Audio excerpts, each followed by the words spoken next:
పరిశుద్ధ లోదరన్ దేవాలయం పరిశుద్ధ లోదరన్ దేవాలయంలో నుంచి దేవుని వాక్యాన్ని ఈరోజు నాకు అవకాశం ఇచ్చిన పాస్టర్ గారికి సంఘ పెద్దలకి, సంఘంలో ఉన్న వారందరికీ దేవుని నామాన వందనాలు.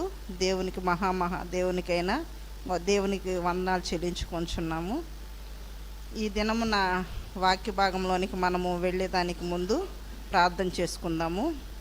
మహోన్నతుడా, మహాపరిశుద్ధుడా, జీవం కలిగిన దేవా, నీకు స్తోత్రములు నాయన. ఈ సాయంకాల సమయంలో నా తండ్రి, పరిశుద్ధ లోదరన్ దేవాలయంలో నుండి నా తండ్రి సంఘ ఆరాధనలో వాక్యం చెప్పుటకు నా తండ్రి మీరు మమ్మల్ని నిలవబెట్టుకున్న విధానాన్ని బట్టి మీకు వేవేల స్తుతులు చెల్లించుకొంచున్నాము. కృప కలిగిన దేవా, దయగలిగిన మా తండ్రి, గొప్ప విషయాలు, ఘనమైన కార్యాలు సమస్తాన్ని మీరే నిర్వహిస్తున్నారు దేవా. నా తండ్రి వాక్యం చెప్పబోచుండగా మమ్మల్ని మరుగుపరుచుకొనండి. మా నోటి మాటలు, మా హృదయ ధ్యానములు మీ దృష్టికి అంగీకారములుగా నా తండ్రి మా నోటిని మీరు వాడుకొనమని దేవా. ఆశ కలిగిన ప్రాణాన్ని మీరు తృప్తిపరచగలిగిన దేవుడవు. సమస్తాన్ని మీరే నా తండ్రి మీరే నడిపించి వాక్యం ద్వారా మీరు మాట్లాడి నా తండ్రి అనేకులకు ఏ విషయమై నా తండ్రి మీరు మాట్లాడబోచున్నారో దాని సంపూర్ణతలోనికి నా తండ్రి మీరే నడిపించమని ఘనత, మహిమ, ప్రభావాలు సమస్తాన్ని మీకే ఆరోపిస్తూ యేసయ్య అతి పరిశుద్ధమైన నామంలో అడిగి వేడుకొంచున్నాం పరమ తండ్రి, ఆమేన్. ఈ దినమున మనము మాట్లాడుకోబోచున్న అంశభాగము వచ్చేటప్పటికి పరిశుద్ధ గ్రంథంలో నుంచి మనము 7 అనే సంఖ్యను గురించి మనము ధ్యానం చేసుకుందాము. పరిశుద్ధ గ్రంథం అంతటిలో కూడా 7 అనే సంఖ్య మనకి సంపూర్ణతకి, పరిపూర్ణతకి, ఆశీర్వాదానికి దేవుడు ఏర్పాటు చేసి ఉన్నాడు. 7 అనే సంఖ్యని మనము మొదటిగా ఆది కాండంలో నుంచి మనము సృష్టి ఆరంభంలో నుంచే మనం మాట్లాడుకుంటున్నాం. ఎందుకంటే దేవుడు 6 రోజులు సృష్టినంతా పూర్తి చేసి 7వ దినాన్ని విశ్రమించారు. 7వ దినాన్ని దేవుడు పరిశుద్ధపరిచారు, ఆశీర్వదించారు. 7వ దినాన్ని దేవుడు ప్రతి విషయంలోనూ కూడా 6 రోజులు కష్టపడండి, 7వ దినాన్ని మీకు విశ్రాంతి దినము అని చెప్పారు. 7 అనే సంఖ్యని దేవుడు ఎందుకంత ప్రత్యేకపరిచారు? ఎందుకు దేవుడు సంపూర్ణత, పరిపూర్ణత అనేది 7 అనే సంఖ్యలో దాచి ఉంచాడో కొన్ని విషయాలు బైబిల్లో నుంచి మనం ధ్యానం చేసుకుందాము. ఆదికాండము 2:2 వచనం అంటే 2వ అధ్యాయం 2వ వచనంలో దేవుడు సృష్టి క్రమంలో నుంచి 7 అనే మొదటిగా దేవుడు విషయంగా రాయించి పెట్టాడు. మనం ప్రతి ఒక్కటి బైబిల్ నుంచే మనం నేర్చుకుంటున్నాం. ఎందుకంటే వ్రాయబడి ఇచ్చింది దేవుని వాక్యంలో నుంచి మనం ప్రతి ఒక్కటి కూడా ధ్యానం చేసుకోవాలి. వాక్యం ద్వారానే మనం సరి చేసుకోవాలి. వాక్యం ద్వారానే దేవుడు మనతో మాట్లాడుతున్నారు. ఎందుకంటే మాట్లాడేది పరిశుద్ధుడైన పరమ తండ్రి అయిన దేవుడు అని మనం జ్ఞాపకం ఉంచుకోవాలి. ఇంకొక విషయంగా దేవుడు 7 రోజులు అక్కడ రాపిచ్చి పెట్టిన తర్వాత మరొక క్రమంలో అంటే నోవాహు కాలంలో దేవుడు 7 అనే సంఖ్యను మరలా చూపిస్తున్నాడు. ఎట్లాగా జలప్రళయం తర్వాత దేవుడు భూమి మీద అంతా కూడా అంటే అప్పటి జనాంగం చేసిన దోష క్రియలు దేవుడు భూమి మీదకి జలప్రళయంగా రప్పించారు. అంతా చేశాక దేవుడు ఏం చేశారంటే చాలా పశ్చాత్తాపడి భూమి మీదకి మరలా జలప్రళయం రాకూడదు, దానికి ఒక నిబంధన క్రమంగా దేవుడు ఇంద్రధనస్సులో అంటే ఆకాశంలో 7 రంగులు కలిగిన ఇంద్రధనస్సులో దేవుడు నిబంధన చేసుకున్నాడు. నిబంధన ద్వారా మనతో మాట్లాడుతున్నాడు. అప్పటికి ఇప్పటికి దేవుడు ఆకాశంలో ఉంచిన ఆ 7 రంగుల ఇంద్రధనస్సు ద్వారా దేవుని నిబంధన అలాగా ఉండిపోయిందన్నమాట. అదేవిధంగా మనము ఎన్నో కార్యాలు, ఎన్నో విషయాలు 7 సంఖ్య ద్వారా దేవుడు ఏం మాట్లాడుతున్నారు అనేది ఇంకొక కాలంలో చూసుకుంటే యెషయా గ్రంథంలో 11వ అధ్యాయం 2 ద్వారా మనకి దేవుడు యొక్క భూమి మీద దేవుని ఆత్మలో నుంచి 7 అనే దేవుని ఆత్మ కార్యాలు కనిపిస్తూ ఉంటాయి. దీనికి బుద్ధి, జ్ఞాన, వివేచన కలిగిన ఆత్మ యెహోవా ఆత్మ అని మనము యెషయా గ్రంథంలో మనం ధ్యానం చేసుకుంటున్నాం. అంటే అక్కడ కూడా దేవుని యొక్క ఆత్మ 7 కార్యాలు మనకు కనిపిస్తూ ఉన్నాయి. ప్రకటన గ్రంథం కానీ బైబిల్ కానీ ఒక్క ప్రకటన గ్రంథంలోనే 54 సార్లు దేవుడు ఒక 7 అనే సంఖ్య మనకు కనిపిస్తూ ఉంటుంది. ప్రతిరోజు కూడా మనం చేసే ప్రతి పనిలో కూడా బైబిల్ చదివేటప్పుడు 7 అనే సంఖ్య మనకి దేవుడు సంపూర్ణతగా స్పష్టంగా కనిపిస్తూనే ఉంటుంది. అదేవిధంగా యెహోషువ కాలంలోనికి మనం వచ్చినప్పుడు అక్కడ మనకి దేవుడు కనిపిస్తున్న విషయం ఏంటంటే, ఇజ్రాయేల్ జనాంగము యెరికో దాటడానికి ముందు, అంటే యెరికోని స్వాధీనం చేసుకోవటానికి ముందు దేవుడు 7 మారులు ఇజ్రాయేలులందరినీ కూడా యెరికో చుట్టూ తిరగమన్నాడు. ఎట్లాగా 7 మారులు అంటే 7 రోజుల్లో 7వ రోజున 7 మారులు 7 యాజకులు 7 బోర్లు పట్టుకొని 7 మార్లు తిరిగినప్పుడు అక్కడ ఉన్న యెరికో గోడలు, అంటే అంత పెద్ద ప్రాకారాలు, దేవుడు చెప్పిన మాట ద్వారా, దేవుడు పలికిన ఆ యొక్క 7 మార్లు అనే సంఖ్య ద్వారా దేవుడు అక్కడ సంపూర్ణమైన ఇజ్రాయెల్ యొక్క అంటే యెరికో యొక్క గోడలన్నిటినీ కూడా పడద్రోశారు. మనకి దేవుడు చెప్పే మాట చాలా స్పష్టంగా చిన్నగానే కనిపిస్తుంది, కానీ అందులో చిన్న విత్తనంలోంచి పెద్ద చెట్టు ఏ విధంగా వస్తుందో దేవుని మాటలో అంత సంపూర్ణత అనేది మనకు కనిపిస్తూ ఉంటుంది. అదేవిధంగా 2వ రాజుల గ్రంథము 5వ అధ్యాయము 10వ వచనంలో మనం ఒకసారి మరలా జ్ఞాపకం చేసుకుంటే, సిరియా రాజు అయిన సైన్యాధిపతి, అంటే సిరియా రాజు దగ్గర సైన్యాధిపతిగా ఉన్న నయమానికి కుష్ఠవ్యాధి వచ్చింది కదా.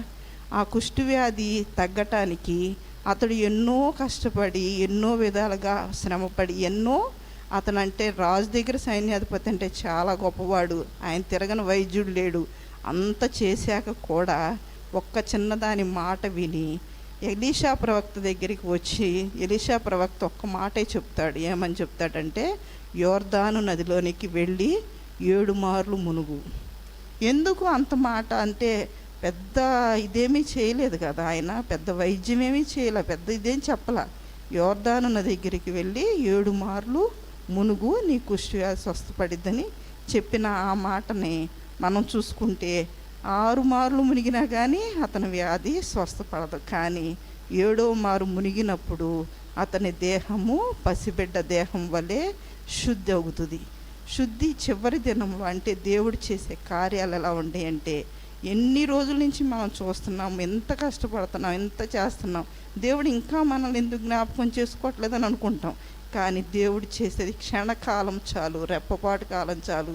ఆయన ఆజ్ఞ, ఆయన యొక్క కార్యము భూమి మీదకి వచ్చి మనం దర్శించేటప్పటికి కొద్ది సమయం చాలన్నమాట. ఇంత పడిన కష్టం అంతా కూడా దేవుడు చేసే కార్యం ముందు ఇదవుతుంది. అదేవిధంగా మనము సిరియా రాజు కాలం తర్వాత మరలా యేసు ప్రభు కాలంలో 7 మార్లు గురించి మనము అసలు ఎంత ఉందంటే యేసు ప్రభు, ఎందుకంటే బైబుల్ మొత్తము దాన్ని ఏమంటారంటే, లేఖనాలన్నీ మీరు పరిశోధించండి. అవన్నీ కూడా ఎవరి గురించి సాక్ష్యం ఇస్తున్నాయి? యేసు ప్రభు వారి గురించే కదా. ఆయన ఆది కాలంలో ఉన్నారు, ఇప్పుడు ఉన్నారు, జరగబోయే కాలంలో ఉన్నాడు. ఆది అంతము అయిన దేవుడు ఆయన, అల్ఫా ఒమేగా అయిన దేవుడు ఆయన. ఆది కాలంలో ఏ విధంగా కార్యాలు ఉన్నాయో ఇప్పటి కాలంలో అదే విధంగా ఉన్నాయి. యేసు ప్రభు వారు భూమి మీదకు వచ్చి ఆయన యొక్క చేయవలసిందంతా పూర్తి చేశాక సిలువలో పలికిన ఆ 7 మాటలు మనం జ్ఞాపకం చేసుకుంటే, మనం ఎంత కృపగలిగిన దేవుడు మన పట్ల చూపించాడు అనేది మనకి జ్ఞాపకం వస్తుంది. ఎందుకంటే ఆయన మన కోసము 7 మాటలు పలికి సిలువలో 7వ మాట సంపూర్తి చేసి దేవుని యొక్క కార్యాలన్నీ కూడా పూర్తి చేసి, ఆయన తన యొక్క తండ్రి యొక్క ఆయన యొక్క చిత్తాన్ని నెరవేర్చి భూమి మీద ఆయన చేయవలసిన బాధ్యతని, ఆయన చేయవలసిన ప్రణాళికను అంతటినీ నిర్వహించి తండ్రి కుడి పార్శ్వమున ఆయన కూర్చొని ఉన్నాడు. మనము లోకా సువార్త 23లో చూడవచ్చు. సువార్త భాగాలు యోహాను సువార్తలోను అన్ని విషయాల్లో దేవుడు సువార్త భాగాల్లో యేసు ప్రభు వారు శిలువ మీద పలికిన ప్రతి ఒక్క మాట కూడా కనిపిస్తుంది. ఇన్ని జరిగినా కానీ మనకి రేపు జరగబోయే, అంటే ఇప్పుడు మన కాలంలో జరుగుతున్నది కానీ, ఆది కాలంలో జరిగింది కానీ, ఇంకా ముందు జరగబోయేది మన గురించి దేవుడు ప్రకటన గ్రంథంలో వ్రాయించి పెట్టారు కదా. ఆ ప్రకటన గ్రంథంలో మనం ఇందాక జ్ఞాపకం చేసుకున్నాం, 54 సార్లు 7 అనే సంఖ్యను దేవుడు రాయించాడు. కానీ అన్ని జ్ఞాపకం చేసుకోనకపోయినా మనం కొన్ని విషయాలు మనం జ్ఞాపకం చేసుకున్నాం. ఎందుకంటే దేవుడు ప్రతి ఒక్కటి మనతో మాట్లాడేశారు, ఆల్రెడీ రాసి ఇచ్చేశారు. దాన్ని మనం జ్ఞాపకం చేసుకొని అవి మన యొక్క కాలాలకి, మన యొక్క సర్వ సంపూర్తిలోనికి, మన జీవితాల్లోనికి మనం అనునయించుకోవడానికి మనల్ని చూస్తుంది. మనం చూసేది 2 కళ్ళే చూస్తున్నాం, కానీ మనల్ని 100 కళ్ళు పరిశీలిస్తూ ఉంటాయి. ఎందుకు పరిశీలిస్తూ ఉంటాయి అంటే, ప్రత్యేకించబడిన వాళ్ళు వీళ్ళ జీవితాలు ఎలా ఉన్నాయి, వీళ్ళ క్రియలు ఎలా ఉన్నాయి, వీళ్ళ పరిస్థితి ఎలా ఉంది. ఎందుకంటే మన జీవితాలే దేవుని నామానికి మహిమకరంగా, సాక్షార్థంగా మనము దేవుని విషయంలో ఫలింపు కలిగిన, అంటే దేవుడు వచ్చి ఫలాలు చూసినప్పుడు, మన యొక్క చెట్టుకి ఫలాలు లేనప్పుడు క్రియలేని విశ్వాసము వ్యర్థమే కదా. మన క్రియలనే ఫలాలు మనం చూపించకపోతే దేవుని నామానికి అవమానకరం. దేవుని మనస్సుని మనం దుఃఖపరిచిన వారం అవుతాము, ఆయన హృదయాన్ని మనం గాయపరిచిన వారం అవుతాం. దేవుడు మనమైతే ఎన్నో అడుగుతాం, దేవా మాకు ఈ సహాయం చేయండి, మాకు ఈ అవసరత తీర్చండి, మా బిడ్డలను ఆశీర్వదించండి అన్నీ మనం అడుగుతాం. కానీ దేవా నీ కోసము మేమేమి చేయగలము, ఇదిగో నీవు ఇన్నాళ్ళు ఇచ్చావు, ఇంత పోషించావు, ఇంత క్రమపరిచావు, కానీ ఇదిగో మేము మీకోసము మమ్మల్ని వాడుకోనండి, మీ యొక్క నామానికి మహిమకరంగా మేము జీవించిన కాలంలో ఇదిగో మీకోసము మేము ఉన్నాము. యెషయా కాలంలో ఆయన భక్తుడు అంటున్నాడు కదా, యెషయా భక్తుడు నా కోసం ఎవరు వెళ్తారని అడుగుతుంటే, ఇదిగో దేవా నేనున్నాను, నీకోసము ఈ జనాంగాల మధ్యకి నేను వెళ్తాను, నేను మాట్లాడతాను నీకోసం. ఇదిగో ఎందరో దేవుని కోసము, పరిశుద్ధమైన దేవుని భక్తులు కానీ ఆయన యొక్క దేవుని కోసం, ఆయన కోసం ప్రత్యేకించబడిన ఆయన శిష్యులు ఎందరో హతసాక్షులయ్యారు. వారి యొక్క జీవితాలు, వారి యొక్క ప్రతి ఒక్కటి కూడా దేవుని నామానికి ఖర్చు పెట్టారు, వారి ధనాన్ని ఖర్చు పెట్టారు, వారి జీవితాలు ఖర్చు పెట్టారు, వారి కుటుంబాన్ని కూడా వారి దేవుని కోసము విడిచిపెట్టారు. ఇంట్లో ఒక విషయం ఏంటంటే, ప్రకటన గ్రంథంలో దేవుడు మన కోసం 7 అనే సంఖ్య ద్వారా ఏం మాట్లాడుతున్నాడో మనం ఒక్కసారి జ్ఞాపకం చేసుకుందాం. ప్రకటన గ్రంథము 1వ అధ్యాయము 4వ వచనంలో దేవుడి సింహాసనం ఎదుట ఉన్న దేవుని 7 ఆత్మలు మనకు కనిపిస్తూ ఉన్నాయి. దేవుని సింహాసనం ఎదుట ఉన్న దేవుని ఆత్మలు లోకమంతా కూడా సంచారం చేస్తూ ఉన్నాయి. దేవునికి మరుగైనది ఏదన్నా ఉందా? లేదు కదా. దేవుని ఆత్మకి, ఆయనకి నేత్రాలు ఉంటాయంట. జకర్యా గ్రంథం 3వ అధ్యాయం 9వ వచనంలో యెహోషువ ఎదుట దేవుడు ఉంచిన రాతికి 7 నేత్రాలు ఉన్నాయంట. ఆయన కన్నులు కలిగిన వాడు, ఆయన ఆత్మ కలిగిన దేవుడు, ఆయనకి లోకమంతా సంచరిస్తున్నవాడు, ఆయనకు మరుగైనది ఇదాగైనది ఏది కూడా లేదు. సర్వ సంపూర్తి కూడా ఆయన యందే నిక్షిప్తమై ఉన్నది. ప్రకటన గ్రంథము 1వ అధ్యాయము 16వ వచనంలో మనం చూసుకుంటే, దేవుని కుడి చేతిలో 7 నక్షత్రాలు పట్టుకొని ఉన్నాడు. ఆయన మహిమ దర్శనాన్ని చూస్తున్నాడు. ఎవరు చూస్తున్నారు? యోహాను భక్తుడు జరగబోయే కాలాన్ని, దేవుడి ప్రత్యక్షతని ఆయనకి తెలియపరుస్తున్నాడు. ఎలా తెలియపరుస్తున్నాడంటే, ఆయన ఆత్మ వశంలో ఉన్నాడు, దేవుని వశంలో ఉన్నాడు, శరీర వశంలో లేడు. కానీ ఆయన బ్రతికి ఉన్నాడు, చనిపోలేదు. కానీ ఆయన ఆత్మ ప్రతి ఒక్కటి కూడా ఆయనకి చూపిస్తూ ఉందన్నమాట. అంటే ఆయన ఆత్మ వశంలో ఉండి జరగబోయేది ప్రతి ఒక్కటి కూడా, నువ్వు వీటిని గ్రంథస్థం చేయి, వీటిని మాత్రం గ్రంథస్థం చేయొద్దు అని మనకి తెలియపరచబడే కొన్ని కార్యాలు మాత్రమే దేవుడు వ్రాయించి ఇచ్చారన్నమాట. మనకు తెలియపడనివి, మన జ్ఞానానికి అందనివి లోకంలో చాలా ఉన్నాయి. కానీ దేవుడు కొన్నే మనకు తెలియపరిచేది, వాటినే మనకు గ్రంథస్థం చేసి వ్రాసి ఇస్తున్నాడు అన్నమాట. దేవుని చేతిలో ఏం చూస్తున్నాడు? 7 నక్షత్రాలు ఆయన చేత పట్టుకొని ఉన్నాడు. అదేవిధంగా ప్రకటన గ్రంథము 4వ అధ్యాయం 5వ వచన భాగంలో చూస్తే, దేవుని సింహాసనం ఎదుట 7 దీపస్తంభాలు ప్రజ్వలిస్తూ ఉన్నాయంట. ఆయన సముఖమందు ఎప్పుడు ఆరిపోని దీపస్తంభంలో ప్రజ్వలిస్తూ ఉన్నాయి. దేవుని సింహాసనం ఎదుట, అది మహిమ సింహాసనము. దేవుని సింహాసనాన్ని మనం జ్ఞాపకం చేసుకుంటున్నాము ఈ యొక్క సాయంకాల సమయంలో. దేవుడి యొద్ద ఏ విధంగా ఏవేవి ఉన్నాయి, ఆయన ప్రతి ఒక్కటి క్రమంగానే ఉంచాడు, ప్రతి ఒక్కటి క్రమంగానే సిద్ధపరిచాడు, ప్రతి ఒక్కటి క్రమంగానే మనకు ఆశీర్వాదకరంగానే ఇచ్చాడు. కానీ మనమే కొన్ని విషయాల్లో క్రమం తప్పి దేవుని హృదయాన్ని మనం దుఃఖపరుస్తూ ఉంటాం. ప్రతి విషయంలో కూడా మనం తప్పిపోతూనే ఉన్నాం. కానీ ఆయన గద్దించి తన్ను ప్రేమించిన కుమారుల్ని కుమార్తెల్ని ఆయన గద్దించి శ్రమ పెట్టి మరలా ఆయన వైపుకు తిప్పుకొని సంఘాన్ని, ఆయన పరిశుద్ధాత్మ దేవుడు సంఘాన్ని అలంకరిస్తున్నాడంట. మనం ఈ లోకాన్ని చూస్తున్నాము, లోకంలో శరీరాశ, నేత్రాశ, జీవపు డంబమే ఉన్నవి. కానీ దేవుని యొక్క మహిమ, దేవుని యొక్క సమాధానము, దేవుని నిండైన దీవెనలు అనేవి దేవుని యొద్దే ఉన్నవి. అవి మనమైతే తెలుసుకోలేము. ఎంతసేపటికి లోకాన్ని చూస్తాము, లోకంలో ఆశని, ఇవన్నీ కూడా గతించిపోయాయని దేవుడి వాక్యం సెలవిస్తూ ఉంది. కంటితో చూస్తున్న ప్రతి ఒక్కటి కూడా గతించిపోయాయి. కానీ దేవుని వాక్యము ఎప్పుడు కూడా నిలిచి ఉంటుందని చెప్తా ఉన్నాడు అనమాట. ఒక్క వాక్యం జ్ఞాపకం చేసుకుందాం. ప్రకటన గ్రంథము 5వ అధ్యాయము 1 దాంట్లో దేవుని కుడి చేతిలో 7 ముద్రలు కనిపిస్తూ ఉన్నాయి. ఏంటా 7 ముద్రలు? ఇప్పుడు కాలంలో జరగబోయే వాటికి ఏమి జరగబోతుంది అనేది యోహాను భక్తుడితో ఆయన ప్రతి విషయాన్ని విశదీకరించి వ్రాయించి ఇచ్చారు. ప్రతి ఒక్కటి కూడా ఏంటి ఆ ముద్రలు, ఎందుకు ఆయన ముద్ర వేసి లోపట వెలుపట వ్రాయబడిన ముద్ర వేశాక ఆయన చేతిలో ఉంటే, కుడి చేతిలో ఉంటే దాన్ని విప్పుటకు ఎవడు అర్హుడు, ఎవరు చూస్తారు, అసలు ఆ ముద్రలో ఏముంది? ఆయన ఎంతగానో దుఃఖపడతా అడుగుతున్నాడు. ఏమని? దేవుని ముద్రలు ఏంటి, ఆ ముద్రలు ఏం రాయబడి ఉంది, ఏం జరగబోతుంది, దాన్ని విప్పడానికి అర్హుడెవడు? ఆ ముద్రలు విప్పడానికి కూడా పైన ఆకాశంలో కానీ, కింద భూమి మీద కానీ, భూమి కింద కానీ ఎవ్వరు కూడా ఆ ముద్రలు విప్పడానికి అర్హులు కారంట. ఆది కాలంలో నుంచి ఇప్పటి వరకు ఎవ్వరు కూడా అర్హులు కారంట. ఆ ముద్ర ఎవరు విప్పుతారు? 7 ముద్రలు దేవుని చేతిలో ఉన్నవి. అవి తీసుకొని విప్పగలిగిన వాడెవరని యోహాను భక్తుడు అడుగుతుంటే దూత వచ్చి చెప్తా ఉంది.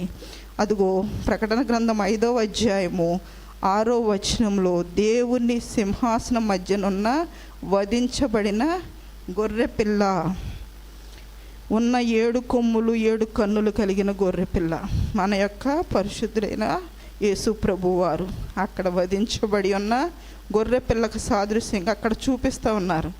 ఎవరు విప్పుతారు? దాన్ని విప్పుటకు అర్హులు ఎవరు అని చెప్తుంటే ఆయన చెప్తా ఉన్నాడు, ఇదిగో వధించబడిన దేవుని గొర్రెపిల్ల, దానికి 7 కన్నులున్నవి, 7 కొమ్ములున్నవి, కన్నులు లోకమంతయు సంచారము చేయుచున్నవి, ప్రతి ఒక్కరిని చూస్తున్నాయి, ప్రతి ఒక్కరిని గమనిస్తున్నాయి. ఆయన యొక్క కన్నిటికి ఏది కూడా మరుగైనది దాగైనది లేదు. వధించబడింది. ఎవరి కోసం వధించబడింది? లోకంలో ప్రతి ఒక్కరి కోసము, ప్రతి ఒక్కరి పాప భారాన్ని దేవుడు వధించబడిన గొర్రె పిల్లవలే ఆయన మౌనిగా, ఆయన ప్రతి ఒక్క దాన్ని, ఈ పాత్రలోంది ఎవరు తాగలరు, నేనే కదా, దేవుడే, దేవా నీ చిత్తాన్ని పెట్టి దీన్ని తీసివేయగలవా అంటే ఆయన లేదు. ఈ యొక్క దాన్ని నేను స్వీకరించడానికి ఆయన చిత్తమై ఉన్నది. ఆయన యొక్క ఉద్దేశాన్ని దేవుడు వధించబడిన ఆయన యొక్క రక్త ప్రోక్షణ అక్కడ జరగాల్సి ఉంది. కాబట్టి ప్రభువారు అక్కడ వధించబడిన గొర్రె పిల్లకి ఇప్పుడు ఆయనకి ఏ అర్హత వచ్చిందంటే ముద్రించబడిన 7 ముద్రలను విప్పుటకు అధికారం వచ్చింది. ఆయన వధించబడి భూమి మీద చేయాల్సిన సమస్తాన్ని చేశాక ఆయన ఇప్పుడు అధికారంతో ఆ ముద్రలను పట్టుకొని విప్పుచున్నారు. ఏంటి ఆ ముద్రలు? ఆ ముద్రలో ఏముంది, ఏమి భూమి మీదకి రాబోతుంది అనేది ఇంకొక వచనంలో మనం జ్ఞాపకం చేసుకుందాం. ప్రకటన గ్రంథంలో 8వ అధ్యాయము 2వ వచనంలో దేవుని ఎదుట 7 దూతలు, అంటే ముద్రలు, ఒక్కొక్క ముద్ర విప్పబడుతూ ఉన్నాయి. భూమి మీదకి రాబోయే శ్రమలు ఉన్నాయి, భూమి మీదకి రాబోయే తెగుళ్ళు ఉన్నాయి. దేవుని 7 దూతలు కనిపిస్తూ ఉన్నారు. 7 బోర్లు వాళ్ళకి ఇవ్వబడి ఉన్నాయి. ఏంటి ఆ బోర్లు? ఒక్కొక్క బోర ఊదినప్పుడు ఒకటి భూమి మీదకి తెగుళ్ళు కానీ, శ్రమలు కానీ, కరువు కానీ, భూమి మీదకి అన్నీ కూడా రాబోచున్నాయి అన్నమాట. అక్కడ దేవుని దూతలు కనిపిస్తూ ఉన్నారు. అక్కడ 7 బోర్లు కనిపిస్తూ ఉన్నాయి. ప్రకటన గ్రంథం 10వ అధ్యాయం 3వ వచనం చూసుకుంటే దేవుని సింహాసనం ఎదుట గొప్ప శబ్దంతో బూరలు ఊదినప్పుడు, ఆయన మాట్లాడినప్పుడు 7 ఉరుములు అంటే వాటి శబ్దాలు పలికినాయి అంట. దేవుడి మాటకి శబ్దాలు ఉరుముల్లో నుంచి వాటి యొక్క అంటే ప్రతి ఒక్క మాట కూడా అవంటే పలికినాయి అంట. కానీ అవి ఏం పలికినవి, ఏం చెప్పాయి, అది వ్రాయబడలేదు. దేవుడు కొన్ని వ్రాయించి ఇచ్చాడు, కానీ అవి పలికిన మాటలు నీవు వ్రాయవద్దు, వాటిని ముద్ర వేయమని చెప్తున్నాడు యోహాను భక్తుడితో. అంటే మనం వినకూడనివి, మనం తెలుసుకోకూడనివి ఎన్నో ఉన్నాయి, కానీ దేవుడు మనకు తెలియపరచడానికి కొన్ని మాత్రమే ఆయన రాసి ఇచ్చాడంట. అంటే 7 ఉరుములు వాటి శబ్దాలు పలికినాయి అంట. అక్కడ 7 అనే సంఖ్యని మనకు చూపిస్తూ ఉన్నాడు. మళ్ళీ ఇక్కడ ముద్రలు, బూరలు, తెగుళ్ళు, ఈ 3 కూడా మనం గమనించుకున్నాము. మనకి మొదటి పునరుద్ధానము బూరలు ఊదినప్పుడు, మొదటి అంటే భూమి మీద ఉన్న పరిశుద్ధులందరూ కూడా మొదటి పునరుద్ధానంలో యేసు ప్రభు వారు మధ్యాకాశానికి వచ్చినప్పుడు మనమందరం ఎత్తబడే సంఘంలో ఉండాలి. ఎందుకంటే మన యొక్క జీవితాలు దేవుని యొద్దకి మనం నడిపించబడకపోతే, విడవబడే సంఘంలో ఉంటే మనము దేనికి కూడా కొరగాని వారం. అంటే వీరు చేసిన యొక్క జీవిత కాల పరిచర్యలే కానీ వీరు చేసిన ప్రతి ఒక్కటి కూడా ఆయన నామానికి వధువు సంఘంలో మనము ఆయన చిత్తానికి ఎత్తబడే సంఘంలో ప్రతి ఒక్కళ్ళు సిద్ధపాటు కలిగి ఉండాలి అనేది ఆయన చిత్తము. ఎందుకంటే బుద్ధి కలిగిన కన్యకులు ఏ విధంగా సిద్ధపడి ఉన్నారో అదేవిధంగా మనం సంఘంలో సిద్ధపడి ఉండాలి. మన ఒక ఉద్యమం ఇప్పుడు మనం కడవరి కాలంలో ఉన్నామని సూచనలు ఎన్నో తెలుస్తున్నాయి. యుద్ధాలు వస్తున్నాయి, భూకంపాలు వస్తున్నాయి, తెగుళ్ళు వస్తున్నాయి. ప్రతి ఒక్కటి ఆయన యొక్క రాకడకి సూచన అని ప్రతి ఒక్కటి ఆయన చెప్పి ఇచ్చింది. మనం కడవరి కాలంలో ఉన్నామని మనకు దేవుడు తెలియపరుస్తూనే ఉన్నాడు. అనుదినం వాక్యం ద్వారా మాట్లాడుతున్నాడు. అనుదినం ప్రతి ఒక్కరిని గర్దిస్తూ ఉన్నాడు, ప్రతి ఒక్కరిని సరిచేస్తూ ఉన్నాడు. పరిశుద్ధాత్మ గర్దింపుకి మనం లోపడి మన యొక్క జీవితాలు జీవితాన్ని మనం అనుగ్రహించుటకు ఆయన సిద్ధపడి ఉన్న ఆయన ఏ విధంగా భూమి మీద నేను జయించాను, మీరు కూడా నన్ను పోలి మీరు జయించండి అని మనకు ఆ విధంగా ఆయన దేవుడు తెలియపరిచిన విధంగా ప్రతి ఒక్కరము కూడా మనం సిద్ధపడాలి.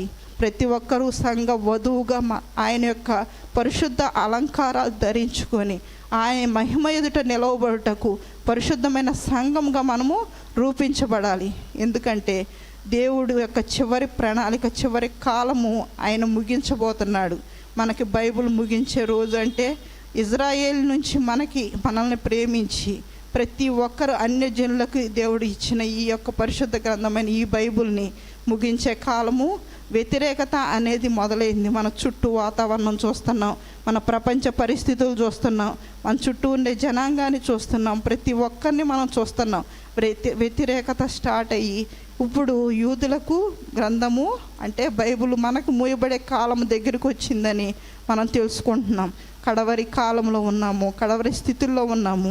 ఇక్కడి నుంచి సంఘము ఎత్తబడ్డాక దేవుడు భూమి మీదకి ఏం పంపిస్తున్నాడు, ఆ యొక్క తెగుళ్ళు ఏంటి, ఆ భూమి మీదకి రాబోయే ఆ ఘట సర్పం ఏంటి అనేది ప్రకటన గ్రంథంలో కొన్ని వచనాల్లో మనము జ్ఞాపకం చేసుకుందాము. ప్రకటన గ్రంథము 12వ అధ్యాయము 3వ వచనంలో ఎర్రని మహాఘట సర్పము, దానికి 7 తలలు 7 కిరీటకాలు ఉన్నాయంట. ఇక్కడ ఘట సర్పాన్ని దేవుడు చూపిస్తున్నాడు. ఆది ఆదాముని అంటే ఆది కాలంలో అవ్వను మోసం చేసిన ఆ ఘట సర్పము ఇప్పుడు భూమి మీదకి అంటే కాలము సంపూర్ణమైపోతుంది, సమయం ఇంకెంతో లేదు అని లోకంలో ఉన్న వారిని, వారి ఆత్మలను ఏది మృంగుదుమా అని అంటే లోకమంతయు కూడా అది సమయం కొద్దిగా ఉన్నదానని సంచరిస్తా ఇక ప్రతి ఒక్కరిని మృంగటానికి ఇక్కడ భూమి మీదకి రాబోతుంది. సంఘము ఎత్తబడ్డాక భూమి మీద కాలంలో జరగబోయే అంటే ఘట సర్పాన్ని దేవుడు ఇక్కడ చూపిస్తూ ఉన్నాడు అనమాట. 7 తలలు ఉన్నాయంట, దానికి 7 కిరీటకాలు కూడా ఉన్నాయంట. దేనికి? సాతానికి.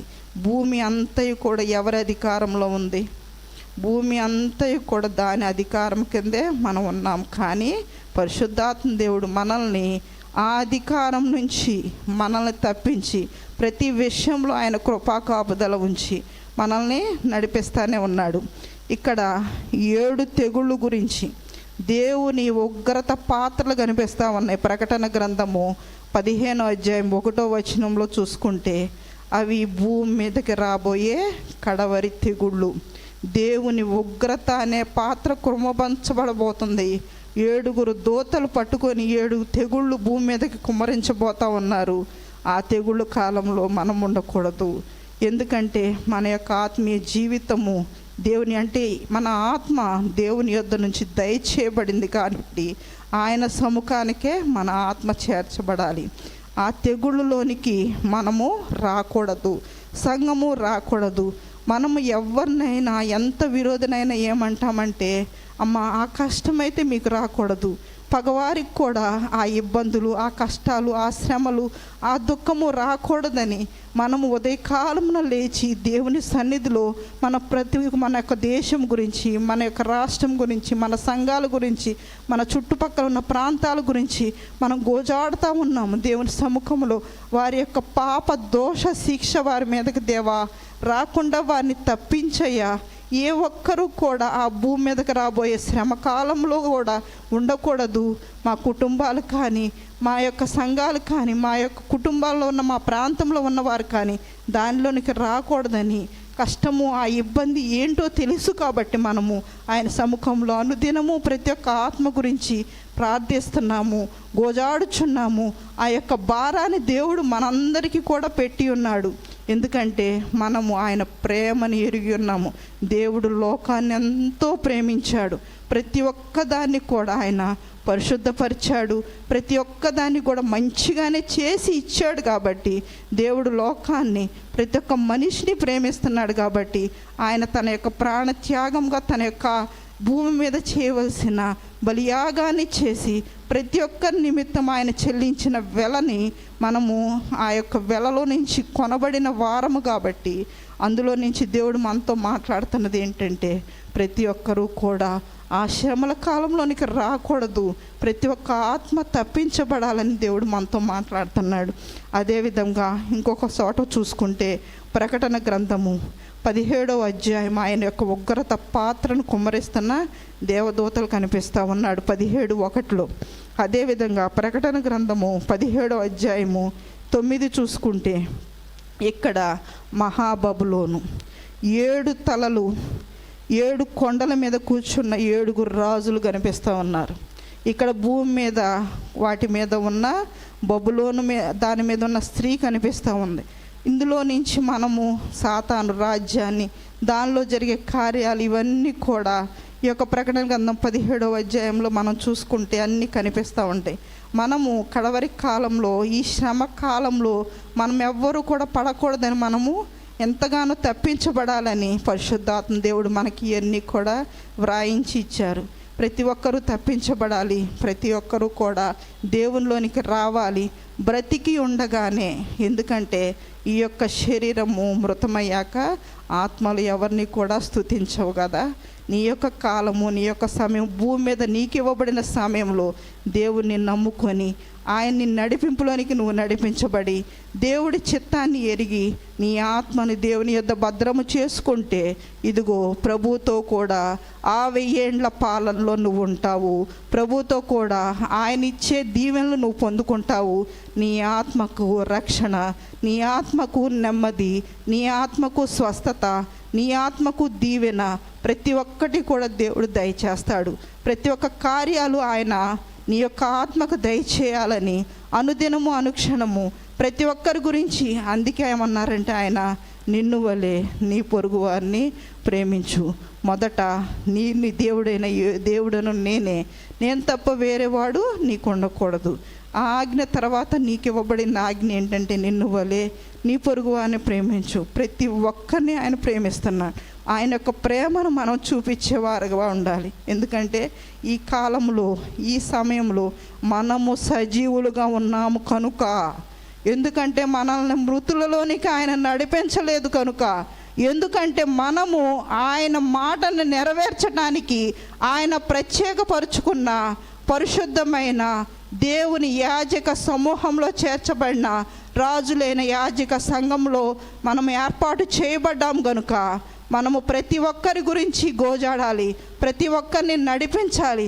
ముఖ్యంగా మన జీవితాలు ఆయన నామానికి మహిమకరంగా, మన క్రియలు ఆయన నామాన్ని తెలియపరచడానికి, మన సాక్ష్య జీవితము మన యొక్క జీవితాలను బట్టి మనము మాట్లాడకుండానే వాక్యము ద్వారా దేవుని యొద్దకు నడిపించబడటానికి నా జీవితాలు ప్రతి ఒక్కటి దేవుని నామానికి మహిమకరంగా ఉండాలని, ఉండేలాగున దేవుడు ప్రతి ఒక్కరిని ఆయన యొక్క పరిశుద్ధాత్మ అభిషేకంతో, ఆయన నింపుదలతో సంఘాన్ని సంపూర్తిలోనికి నడిపించాలని, ఆయన ఎదుట మహిమ కలిగిన సంఘంగా ప్రతి ఒక్కరము సిద్ధపడటకు కృప చూపించాలని యేసయ్య అతి పరిశుద్ధమైన నామంలో ఈ చిన్న వాక్యాన్ని దేవుడు దీవించి ఆశీర్వదించి వాటిని మీ హృదయాల్లో భద్రపరిచి వాటిని మీ యొక్క జీవితానికి అన్వయపరచుటకు పరిశుద్ధాత్మ దేవుని సహాయం కలుగును గాకని యేసుక్రీస్తు నామంలో ఈ యొక్క వాక్యాన్ని దేవుడు దీవించును గాక. ఆమేన్. చిన్న ప్రార్థన చేసుకుందాము. మహోన్నతుడా, మహాపరిశుద్ధుడా, జీవం కలిగిన దేవా, నీకు స్తోత్రములు నాయన.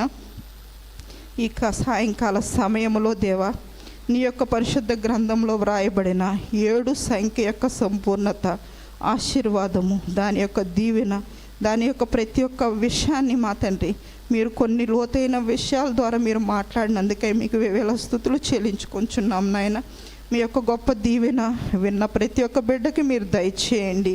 ప్రతి ఒక్క మాట నా తండ్రి మాట్లాడినది మేము కాదు, కానీ మీరే మాట్లాడారని, వాక్యం ద్వారా మీరు గర్దించారని, మమ్మల్ని బలపరిచారని, మమ్మల్ని దీవించారని, మాకు జ్ఞాపకం చేశారని తెలుసుకొని ఈ యొక్క మాటలు మా హృదయంలో భద్రపరిచి ప్రతి ఒక్క దాన్ని నా తండ్రి మేము మా జీవితాల్లో అన్వయపరుచుకున్నటకు, వాటిని మా తండ్రి మేము తెలియపరిచి అనేకులకు నా తండ్రి మేము బోధించుటకు మీ యొక్క కృప చూపించమని ఈ యొక్క ప్రార్థన నా తండ్రి మీ యొక్క సముఖానికి చేర్చుకొని ఈ యొక్క వాక్యాన్ని మీరు దీవించి ఆశీర్వదించమని యేసుక్రీస్తు నామములో అడిగి వేడుకొంచున్నాను పరమ తండ్రి.